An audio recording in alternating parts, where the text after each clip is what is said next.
Hello, hello, hello. I'm M, CEO of the Soul Focus Group, and I'm back again.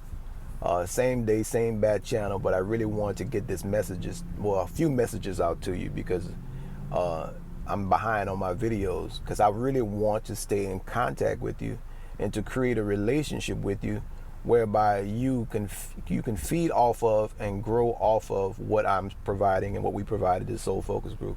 At the Soul Focus Group, we are working with people to really see the beauty in themselves.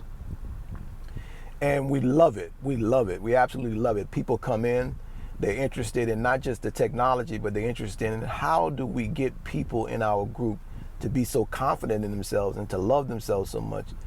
And you know what? Man, it feels so good to be a part of something so wonderful that you can see that people are loving themselves and loving each other. And I'm not talking about like no hippie stuff. I'm talking about like real. We're doing the inner work. We're doing the new work, because that's what I call the new work. The inner work is the new work. And it's not really new in terms of, like, a sliced bread is, the best thing. But it is a new work among leaders because we have been tricked into believing that we are here to save people. And a lot of us secretly believe that. I know for years I believed that I was here to save people. I believed that it was my job to save people. And in that experience, what I forgot to save myself. I forgot to save myself. In fact, it was one experience I had where this brother Bilal, brother that I taught for a minute, and then he ended up coming back and teaching me. And I've learned so much from him, and it's such a beauty that when you wake a person up, they can come back and wake you up when you fall asleep or if you fall asleep. And in a way, I fell asleep because I didn't even notice. The whole time I'm teaching all of these brothers and people around the country for years, I didn't realize that I had left myself behind until Brother Bilal asked me a question. Brother Bilal says, "Brother Mahdi, let me ask you a question." He says, and you may have heard me talk about this before, but it's so profound for me because it brought about an entire shift in my perspective. He says to me, "How do you see yourself in the next 5 years? What's your vision for yourself?" And I paused for a minute. I said, "Oh, sure." And I started to talk about the movement. Started to talk about how people were going to start getting the technology and people were going to start waking up and people were going to do it. And I kept talking about other people. And he stops me and after a few minutes, he said, "Wait a minute. I don't think you understood the question that I asked you." He said, "Did you hear what I asked you?" I said, "Yeah." You said, "Well, how do I see myself in the next 5 years from now?" He said, "Well, you didn't answer that." I said, "Yes, I did." He says, "No, you didn't. You talked about other people." And I said, "Oh, dog, I did, didn't I?" And I said, "Hold up, let me tell you, let me do it, give me another chance at it." So I end up saying the same thing. People, I end up saying the exact same thing that I said the first time. And if I didn't trust this brother, if I didn't love this brother, and that's why brotherhood and sisterhood is so important, because when you develop brotherhood and sisterhood with each other, you trust each other to tell you the hard things, to hold a mirror up to you, even when it's an ugly thing you need to see about yourself or something that you're not proud of.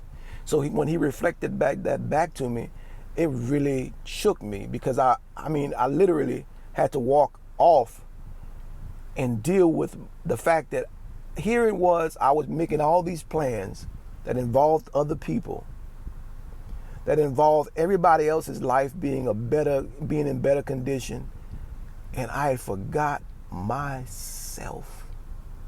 I forgot to include myself in the new life. I forgot to envision the happiness that I wanted. I forgot to envision the prosperity that I wanted. I forgot to envision myself being happy and healthy, my family intact. That was in no way on my mind. My mind was so focused on other people that I had made what I would do with them the prize of my life. Think about that for a minute. And don't tell me I'm by myself, because I know I'm not. I've talked to enough of you around the world to know that this is what we do. And here's a sign and symptom that you are experiencing exactly what I'm talking about. Someone will come up to you who you've worked with, who you've shared something with, who you've given something to, who you've interacted with. They will come up to you and say, let's say, make up the name Sarah.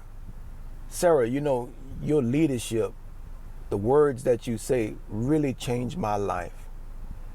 I wouldn't be where I am right now without you. And they say that to you, and while they're saying it, you're having an out-of-body experience because you can't believe anything that's coming out of their mouth. You honestly believe that they're talking about somebody else because you're so distant from your powerful self that you can't understand what your powerful self is doing. And so because you're so distant from it, it occurs to you as not real.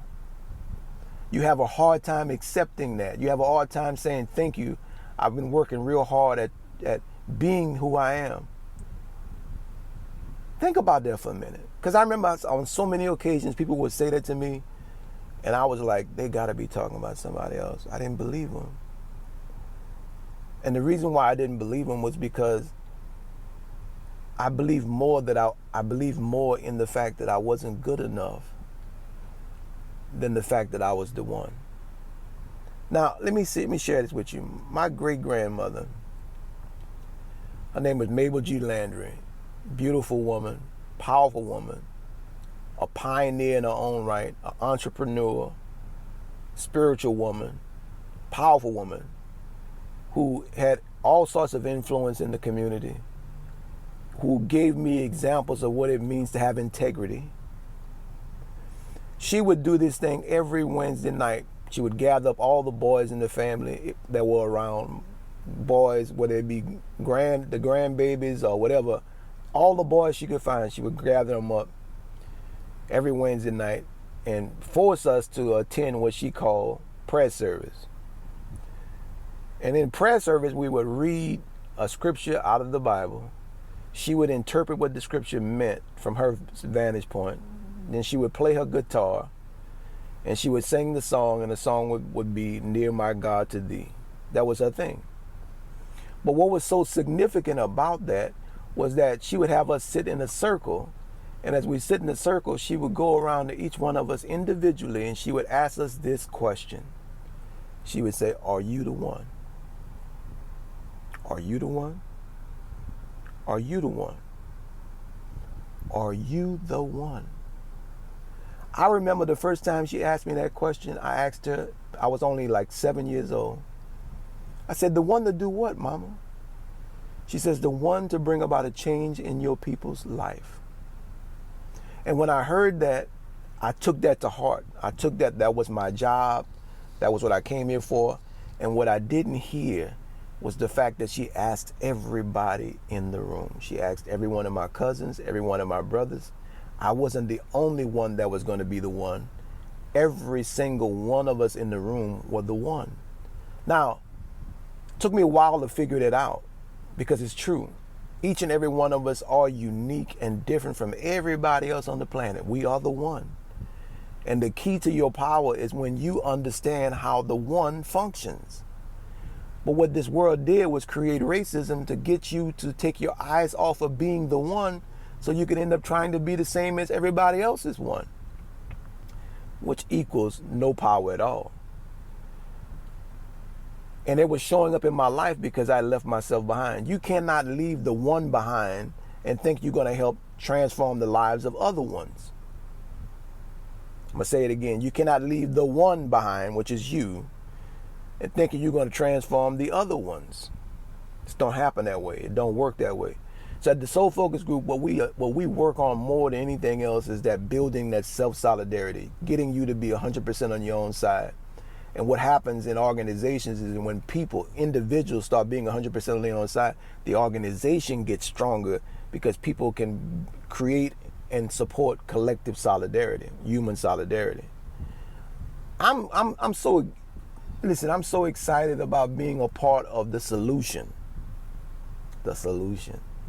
Not just talking about the problem, working on the solution. Come join us as we work on the solution. Come be a part of the solution. I'm M, CEO of the Soul Focus Group. Peace. Love ya.